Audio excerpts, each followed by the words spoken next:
महत्त्वाची बातमी पाहूयात। बियाणपासून बाजारपेठपर्यंत शेतकऱ्यांची प्रगती। देहात कंपनीच्या संशोधित गहू मका वाणांचा पारे येथे मोठा प्रतिसाद। शेतकऱ्यांच्या आर्थिक परिस्थितीत सुधारणा व्हावी आणि त्यांना जास्तीत जास्त उत्पादन मिळावे या उद्देशाने देहात कंपनीच्या वतीने पारे तालुका सांगोल येथे भव्य शेतकरी मेळावा आणि पीक प्रात्यक्षिक कार्यक्रम उत्साहात पार पडला।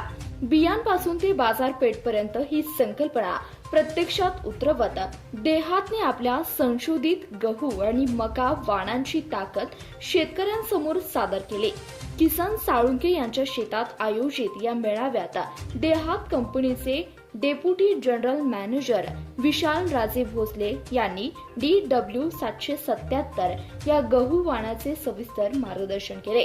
त्यांनी प्रात्यक्षिकाद्वारे दाखवून दिलं की या वाण्याच्या 1000 दाण्याचे वजन तब्बल 49 ते 51 ग्रॅम भरते, जे इतर वाण्यांच्या तुलनेत अधिक आहे। मध्यम उंची असल्यामुळे वादळी वाऱ्यात हे पीक लोळत नाही।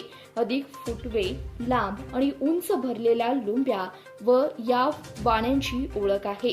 खाण्यासाठी मऊ आणि चवदार असल्याने या गव्हाला बाजारपेठात मोठी मागणी आहे। मका उत्पादकांसाठी कंपनीने DHM 4039, 4041, 4051, 4059 आणि 4068 या 5 नवीन संकरित वाण्यांची माहिती दिली। या 5 पांडवांमुळे मका पिकातून भरघोस उत्पन्न मिळणे आता सोपं झालं असून आधुनिक युगातील शेतीसाठी हे वाण अत्यंत फायदेशीर ठरत असल्याचं राजे भोसले यांनी नमूद केलं। देहात कंपनी ही केवळ बियाणे विकणारी संस्था नसून ती पूर्णपणे शेतकरी केंद्रित आहे। बियाणांपासून ते बाजारपेठपर्यंत शेतकऱ्यांना सोबत घेऊन चालणे आणि त्यांच्या शेतीमालाला योग्य दर मिळवून देणे त्यासाठी आम्ही कटिबद्ध आहोत, असे प्रतिपादन स्वप्नील कुलवर्मे, असिस्टंट मॅनेजर देहात यांनी केले। यावेळी पारे येथील शेकडो शेतकऱ्यांनी शेतावर जाऊन प्रत्यक्ष पिकांची पाहणी केली।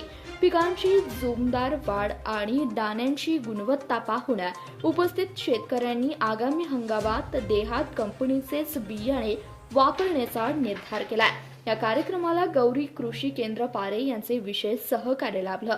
कार्यक्रमाचे आभार देहातचे प्रतिनिधी नानासाहेब गोरड यांनी मानले।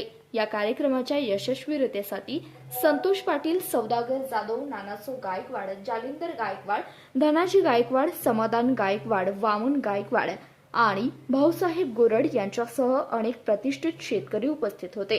कार्यक्रमाची सांगता स्नेहभोजनाने करण्यात आली। धन्यवाद। पाहत रहा CBS न्यूज मराठी।